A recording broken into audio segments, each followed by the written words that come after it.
Hello everyone, this is my heat exchanger design project for Challenge Assessment 8. For this project I'm going to design a heat exchanger, and first I'm going to calculate the heat transfer rate, make sure I find all the inlet and outlet temperatures, then I'm going to determine the size of the heat exchanger, which is the heat transfer surface area that is required to achieve my desired outlet temperature, and lastly I'm going to determine the effectiveness. So first things first, I want to find all of my givens for this problem and then find all of my unknowns. So I know that the mass flow rate of the oil is 8 kilograms per second. And then the temperature of our oil in is 100 degrees Celsius, and I call that just the temperature of the hot fluid in. And then the temperature of the hot fluid out is 80 degrees. Next is the temperature of our cold in, which is 20 degrees, and we do not have the temperature of the cold fluid coming out, so that's one of our unknowns. Then we also know that it's a mass flow rate of 2 kilograms per second for the water, and we also are given a heat transfer coefficient of 1500 watts per meter squared Kelvin. And what we want to find is our Q dot, our temperature of our cold fluid coming out, our effectivity, and the heat transfer surface area required to reach these desired outlet temperatures. So the first thing I solve for is the heat transfer rate. So taking a look at the first law, we are in steady state, so this goes to 0. We also do not have any work, so that goes to 0. Then the sum of our m dot times sigma is m dot enthalpy, but you only use that if the fluid undergoes a phase change in like a condenser or a boiler. So since we do not have that here, we can use m dot Cp, change in temperature. So that's what we're going to use to solve for our Q dot here. So since we have the inlet and outlet temperatures given for our hot fluid, we're going to use that to solve for Q dot. We have our m dot of the hot fluid, we have our temperature going in and our temperature going out. We do not have our Cp value, so we're going to look that up in the tables, and after interpolation we found that here, which is 2.2192. Then we got our Q dot. Next, we wanted to solve for the temperature of our cold fluid coming out. So we're going to plug in our Q dot here that we found.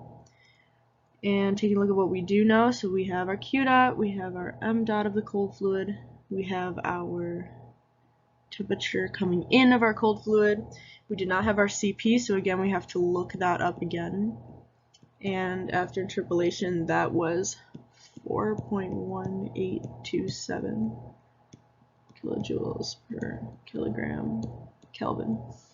So now we have that, and we can plug in all of our numbers and find that the temperature of our cold fluid coming out is 62.45 degrees Celsius. Next, I needed to solve for the heat transfer surface area. So to do that, we need our equation, which is Q dot times our heat transfer coefficient, surface area, and change in log mean temperature. So we have our Q dot, which we already found. We were given our heat transfer coefficient already. We're looking for our surface area, but we do not have our change in log mean temperature. So we need to go over here to that equation, and we still don't have our change in temperature 1 or our change in temperature 2. So now we need to jump over here and find that our T1, we have our temperature of our hot fluid coming in and the temperature of our cold fluid coming out. So we can plug that back into this equation.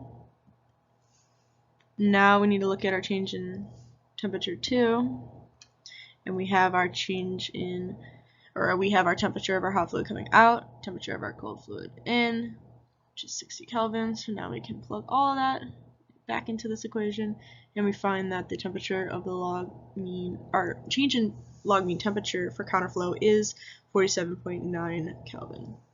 So now we can plug that back into our original equation and find that our surface area is 4.94 meters squared. Next, I solve for the effectiveness. So again, we have our Q dot, but we do not have our Q dot max. So we're going to go to this equation over here, and we do not have our C min, but we also don't actually have our change in temperature max. So we have to go over here, we'll find our C min, which is the m dot of our cold temperature times the CP of our cold temperature that we already found. And we can plug that into here. And now for our change in temperature max, which is the temperature of our hot in, temperature of our cold minus temperature of our cold in, plug that back in over there as well. And we find that our Q dot max is 669.152 kilojoules per second. Plug that into effectiveness, and we find that we have an effectiveness of 0.53. In summary, we took a look at a double pipe counterflow heat exchanger. I found that the heat transfer rate was 335.072 kilojoules per second. I also solved for the cold fluid coming out, which is 62.45 degrees Celsius. Next, I found the size of the heat exchanger, which had a heat transfer surface area of 4.94 meters squared. And lastly, I solved for the effectiveness, which came out to 0.53. And that is all I have. Thank you.